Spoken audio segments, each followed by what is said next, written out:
Esse é o programa Agenda Econômica. Nós estamos aqui analisando as projeções, os novos cenários para a agricultura brasileira, que adquiriu um papel de destaque no cenário internacional. O nosso convidado é o Dr. José Garcia Gasques. Ele é coordenador de planejamento estratégico do Ministério da Agricultura, Pecuária e Abastecimento. Participa do programa o jornalista Floriano Filho, que gostaria de fazer uma pergunta, doutor Gasques, sobre a questão ainda da soja, que nós estávamos analisando no bloco passado. Eu queria aproveitar para lhe perguntar e relembrar o seguinte, que a soja é tão importante para o Brasil e para o mundo, que quando você vai olhar aqueles relatórios da balança comercial, eles chamam inclusive de complexo soja. Isso. Né? Porque você ali tem o grão, você tem o farelo, você tem os óleos. Quer dizer, e uma discussão, e aí são duas perguntas para o senhor, né? Uma discussão é, o Brasil não deveria agregar mais valor ao invés de ficar exportando tantos grãos de soja, ou seja, exportar o óleo e até o farelo, se for o caso, em muito maior quantidade. E a outra questão é o que alguns chamam de a geopolítica da soja. Como o senhor já disse, os Estados Unidos e o Brasil são os dois maiores produtores no mundo, mas a Argentina vem logo atrás, já foi até a maior produtora do mundo, né? E só que aqui na região faltou um terceiro grande produtor, que é o Paraguai. Ou seja, você tem Brasil, Argentina e Paraguai, partes do Mercosul, com esse alimento de importância vital para o mundo, né? O que a gente poderia fazer para potencializar essa geopolítica da soja? Olha, a soja, bom, o Brasil exporta, no caso da soja, por exemplo, a maior parte do valor da exportação de soja, como o senhor falou do complexo soja, é derivada da soja grão. A soja grão, de fato, compõe a maior parte, quando a gente olha os dados da balança comercial, a maior parte do valor da balança com o complexo soja vem da soja grão. Mas isso porque há uma grande demanda por soja grão. Por exemplo, a China é o principal comprador mundial de soja grão. E eles não querem, a China não quer comprar soja em óleo, mesmo farelo, porque eles transformam o produto lá. Eles querem agregar o valor lá, né? E agregam valor lá. Mas aí a pergunta, quer dizer, o que nós fazemos? Eu acho que nós fazemos aquilo que o mercado está pedindo, aquilo que o mercado está demandando. Mas será que esse comportamento, essa escolha, né, não é devido ao fato que o setor de soja é praticamente dominado por um grande cartel de empresas multinacionais que praticamente impõe essa conduta? Olha, isso, quer dizer, eu não tenho informação sobre isso, até que ponto as grandes empresas manipulam essa questão da soja. Mas atualmente, né, com toda a questão, por exemplo, de tributações que nós temos sobre as exportações de produtos industrializados, para o país é mais vantagem exportar o grão que exportar outro produto. Quer dizer, nós temos mais abertura de mercado para exportação do grão e não para o óleo e nem para o farelo. Está faltando uma política de governo, o senhor acha? Olha, eu não sei se faltaria. Eu acho que o problema da agregação de valor na soja, ele acontece sob uma forma que as pessoas não percebem tanto. Quer dizer, quando nós exportamos soja-grão, a soja-grão ela tem um processo de agregação de valor imenso dentro da soja-grão. Por exemplo, ela reúne características da pesquisa que foram incorporadas ao longo do tempo que representam uma grande agregação de valor. Tá certo? Na verdade, ela é um produto que se diferencia, né, com relação à soja que nós produzimos há uns anos atrás, porque esse produto que nós produzimos hoje, o Brasil exporta hoje, e o abastece o mercado interno, com um produto que nós não tínhamos há poucos anos atrás. Mas o senhor concorda que ainda assim o valor agregado é muito menor do que a soja processada em forma de óleo ou de farelo? E eu acho que há uma preocupação, quer dizer, na verdade, todos os países têm interesse em agregar valor. Hoje mesmo eu li um trabalho chegou ao meu conhecimento no trabalho, dos países membros da OCDE, e eles estão todos preocupados em agregar valor aos seus produtos.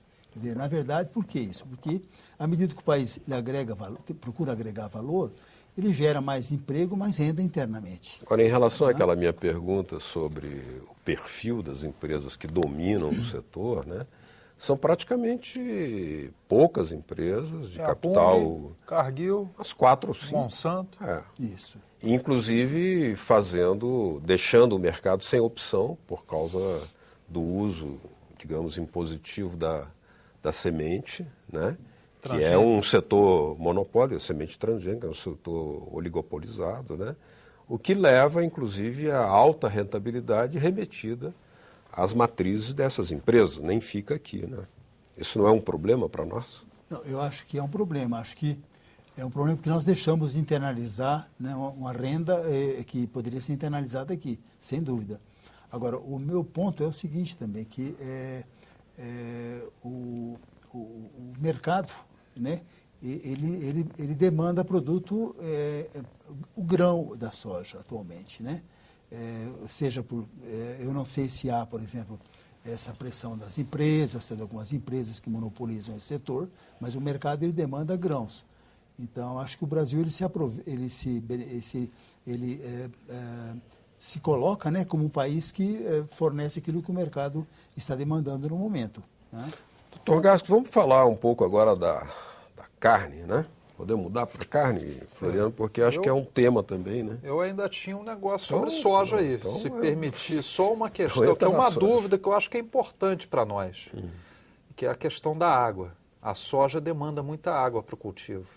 E o Brasil, obviamente, que tem essa disponibilidade toda de água doce.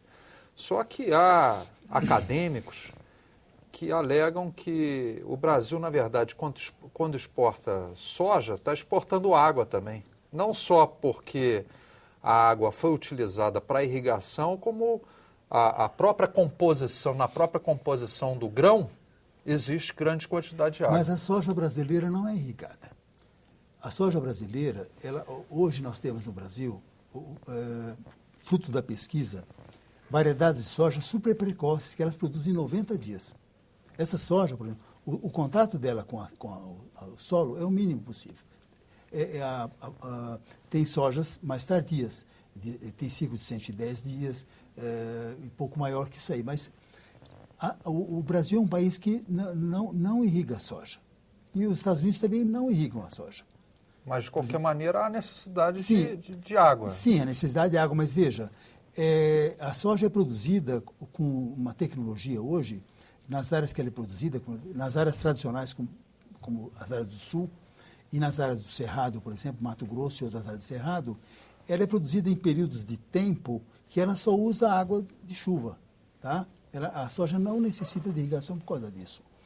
Então, eu acredito que outros produtos não, por exemplo, se nós perguntarmos, o café, por exemplo, quando produzido no Cerrado, eu visitei essas plantações de café produzidas no Cerrado, em algumas áreas do Brasil, ele exige irrigação. Então, o que explicaria, então, aquilo que o senhor assinalava da produtividade da soja produzida no Brasil, que o senhor disse, inclusive, gostaria de abordar? Então, olha, hoje a produtividade média da soja no Brasil é por volta de 3 toneladas por hectare. Mas nós temos um potencial da pesquisa para produzir soja, obter até 6 toneladas por hectare. Nós temos, segundo colegas que conhecem os dados da pesquisa... De que dependeria para aumento, esse aumento de produtividade? Depende dessa tecnologia ser levada ao agricultor, por exemplo. Depende dessas variedades de soja serem disponibilizadas, serem produzidas em quantidade que possa atender aos produtores e elas serem utilizadas. Eu li nos estudos do IPEA, entre os quais o senhor é um dos signatários, né, que há uma certa dificuldade na absorção de tecnologia por determinados segmentos produtores. Que dificuldades são essas? Qual é o problema que está acontecendo? Nós temos, o Brasil, se a gente olhar, por exemplo, o perfil dos agricultores brasileiros, o perfil é um perfil notadamente jovem. Se não, por exemplo, olhando os últimos dados da pesquisa de domicílios do IBGE, a gente verifica que, pesquisa nacional por amostra dos domicílios, que o agricultor brasileiro é jovem.